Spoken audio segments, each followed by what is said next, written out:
Chapter 3 biology अति लघु उत्तरीय प्रश्न को आज हम हल करेंगे। तो पहला क्वेश्चन हमारा, जीवों के शरीर में पदार्थों के हस्तांतरण के लिए विकसित तंत्र को क्या कहते हैं?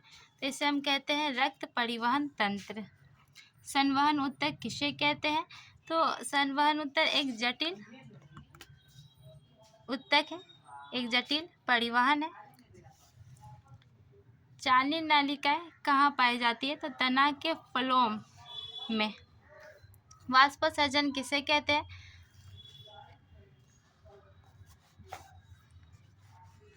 पौधों के वायवीय भागों से जल का रंध्रों द्वारा वाष्प के रूप में निष्कासन को वाष्पोत्सर्जन कहते हैं। अब है हमारा स्थानांतरण क्या है?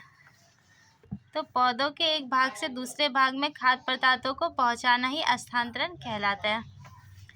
फिर खनिज लवणों का अवशोषण किस रूप में होता है? सुक्रोम। सात है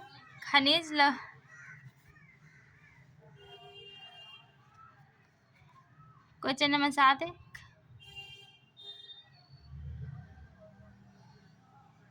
खनिज लवणों का अवशोषण किस रूप में होता है? तो खनिज लवणों का अवशोषण आयन के रूप में होता है। और 6 का हम डालेंगे सुक्रोम। 8 नंबर है हमारा,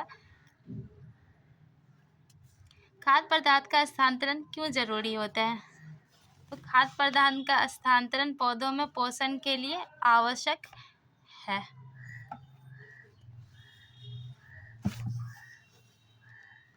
फिर है हमारा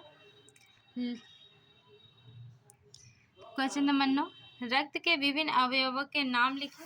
तो रक्त के विभिन्न अवयव हैं लाल रक्त कोशिका, श्वेत रक्त कोशिका और प्लेटलेट्स प्लाज्मा। फिर रक्त परिसंचरण तंत्र के 3 प्रमुख अवयवों के नाम लिखें। रुधिर या रक्त, हृदय, रक्त वाहिनी, ये तीनों तंत्र है। क्वेश्चन नंबर 11 है, रक्त किस प्रकार का ऊतक है? तो ये तरल संयोजी ऊतक है।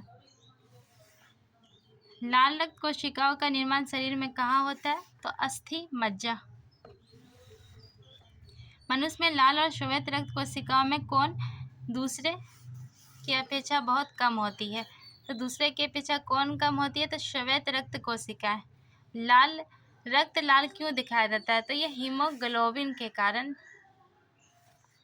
क्वेश्चन नंबर है 15, हृदय, मनुष्य के हृदय में 4 कौन कौन से वेशम है?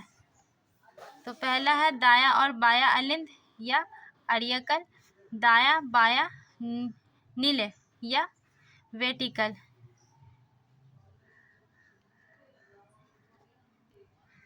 नीले या वेटिकल। शरीर के सभी भागों में अशुद्ध रक्त को हृदय के दाएं अलिंद में ले जाने वाली रक्त वाहिनी का नाम लिखें। तो यह है पक्ष महाशिरा। 17, हृदय के बाएं अलिंद नीले छिद्र पर स्थित कपाट का नाम लिखें। तो यह है ददली कपाट या मिट्टल कपाट कहते हैं इसे। क्वेश्चन नंबर 18, फेफड़ों से शुद्ध रक्त को बाएं अलिंद में ले जाने वाली रक्त वाहिनी के नाम लिखें। तो इसका नाम है फुफ्फुस सिराए। हृदय के वेशमों का संकुचन क्या कहलाता है? सिस्टोल।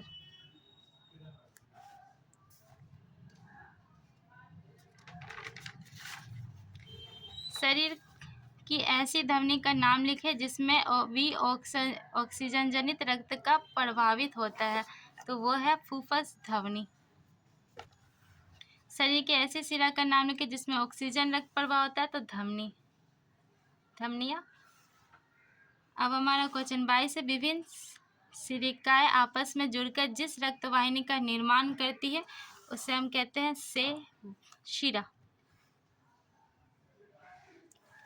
फिर क्वेश्चन नंबर 23 है, एक कोशिकीय पौधे का नाम लिखे जिसमें परिवहन विसरण के द्वारा होता है। तो वह है शैवाल। पौधे में जल तथा खाद्य पदार्थ के हस्तांतरण करने के लिए ऊतकों को क्या कहते हैं? तो संवहन ऊतक। जल संवाहक ऊतक में पाई जाने वाली लंबी तथा बेलनाकार नालिकाएं क्या कहलाती है? तो जाइलम वाहिकाएं। जाइलम और फ्लोएम में किसकी कोशिकाएं मृत होती है? तो जाइलम की कोशिकाएं मृत होती है। जाइलम। क्वेश्चन नंबर है 27। जाइलम और फ्लोएम में कौन सा संवहन ऊतक खाद्य पदार्थों का स्थानांतरण करता है? तो खाद्य पदार्थ फ्लोएम। फ्लोएम। फ से फल, खाद्य पदार्थ फ्लोएम। पौधे में जल, खनिज लवण और खाद्य पदार्थों को पौधे के शीर्ष भागों तक पहुंचाने वाली क्रिया को हम क्या कहते हैं? तो इसे हम कहते हैं स्थानांतरण। रक्त या रुधिर किस प्रकार का होता है? तरल संयोजी ऊतक। दाएं और बाएं अलिंद एक दूसरे से किस संरचना के द्वारा अलग होते हैं? अंतरा अलिंद भित्ति।